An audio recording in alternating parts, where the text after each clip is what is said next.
Just may isa kasing fan mo, di ba, nag-defend sa'yo at the expense of Angel. Yung parang Mas sexy, mas ina-up maganda. ka niya, pero si Angel naman yung parang nilalait niya. And then, ang reaction din ni Angel is, ayos, parang ganun lang. So how do you feel about that? Hindi ko naman kasi po kilala yun. Oh yeah, pero defender mo yung netizen.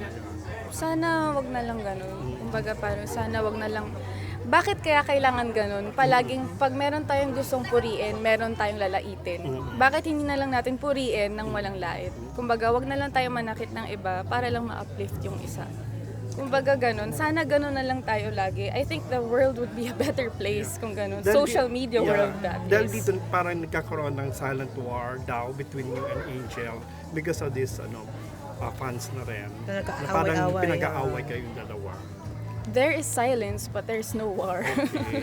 I mean, why would I do that? Yeah. Okay, at least coming from Angel. Yeah. So, I don't think it's like that. Para masyadong pinapalaki yung bagay na yan. Of course, ma-offend siya dun. I mean, sino hindi masasaktan sa ganun? Magre-reply siya ng ganun. Like me na-offend din ako sa ibang mga comments. Pero, mas pinipili ko na lang na hindi din pumatol. Kasi, mas lalong pag pumatol ka, mas lalo lang silang sasagot, mas lalo lang silang matutuwa. Pero just from among this list of intrigue sa'yo or saan ka nasasaktan most?